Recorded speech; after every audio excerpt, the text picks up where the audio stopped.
Podcast creators. So here's the thing. Apple, as you might expect, is not that forthcoming with how they rank shows. They don't talk about exactly how the algorithm works, etc., etc. So what I do with all my clients is I try to make them do what I call 1% differences. So these are things like increasing your show notes, using the optimize feature within Libsyn, making sure that you're using SEO keywords within your show notes, making sure you've got SEO keywords within your show description, even things like making sure there's SEO keywords within the title of the MP3 file that you upload, because all those things might make 1% of difference. Now you might be thinking, well, am I going to go to all that effort of 1% of difference? But if you think 1% compounded over like 10 things makes 10% of difference, therefore it's worth doing. So go with me on this.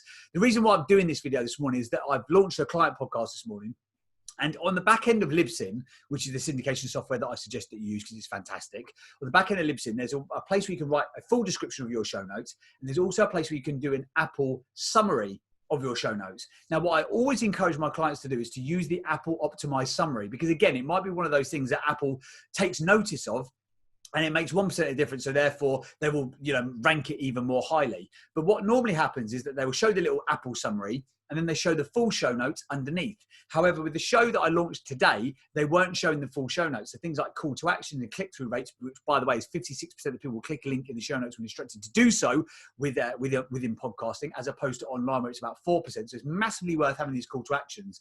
So I looked at the show notes for this podcast, and for some reason it was only showing the optimized version of the show notes, not the full show notes. Let me share with you on my screen what I'm talking about, because you're probably going, what the hell is this geezer banging on about now? So for example, this is my client's podcast. So we go to details here. So this is one of his upcoming podcasts that we just launched this morning.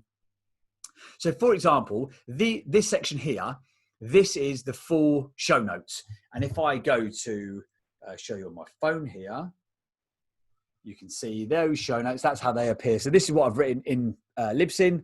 And this section here is where those show notes are popping up, okay? So what I always encourage people to do, by the way, a little bit of a hack, show notes take an inordinate amount of time, and I don't believe, honestly, that they generate that much of a difference. I think it's a 1% activity, but I know a lot of people spend like an hour writing show notes, and I just don't think you get the return on that time invested. So what I always encourage people to do is have a standard top section, which is packed full of keywords and SEO-friendly, juicy title phrases.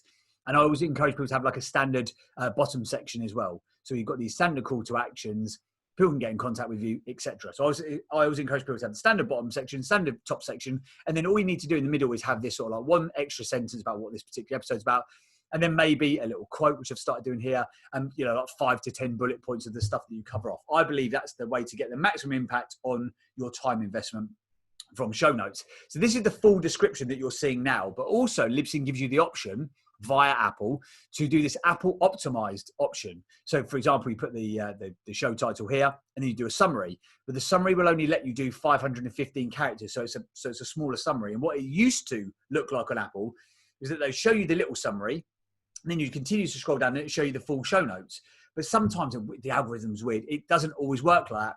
So for example, I had done a summarized version of Danny's show notes, which was just this sort of middle section here. Today on the show, we talk about this episode, Danny breaks down, blah, blah, blah. So I copied and pasted that, and that was my optimized summary for Apple.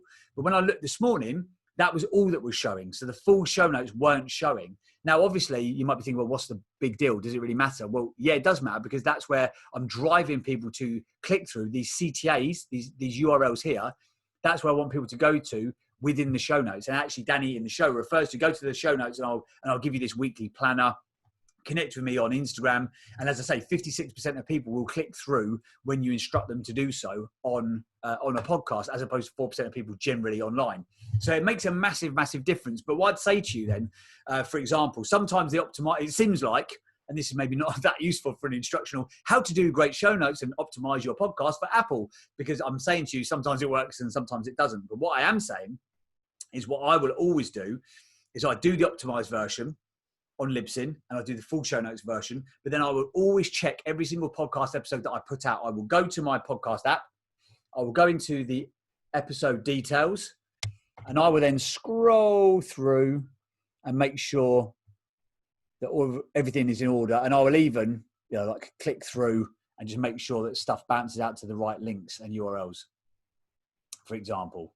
And I'll do that for every episode of your show. If you find then, like I did this morning with Danny's show, that the optimized version is the only thing that you can see, what I'd suggest you do is get rid of the optimized version for that particular episode and just have the full show notes. Because as I mentioned, I've just updated it in the last couple of minutes, and already the new version of the show notes with those call to actions is now included. So yes, you want to be doing these 1% activities that can improve the organic reach or the searchability or the SEO functionality or the ASEO, what I call it, the audio search engine optimization. You definitely want to be optimizing your feed. And whether I've just shown you on Libsyn, but if you're using Acast or Podbean or Captivate or one of those platforms, I assume they've got a kind of an Apple optimized summary as well.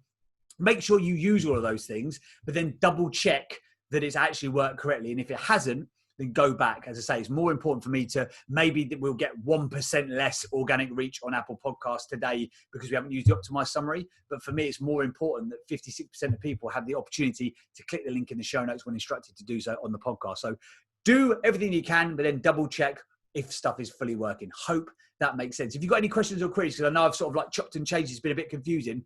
Around the video, I'll probably put this onto LinkedIn and Insta and Facebook and that kind of stuff. Wherever this video is, wherever you found it, feel free to DM me, pop me a comment, and if I can help you make sense of the ramblings of a madman that you've just listened to for the last few minutes, I definitely will. But again, optimize your podcast in as many ways as possible, but then double check that all of those optimization options have worked effectively.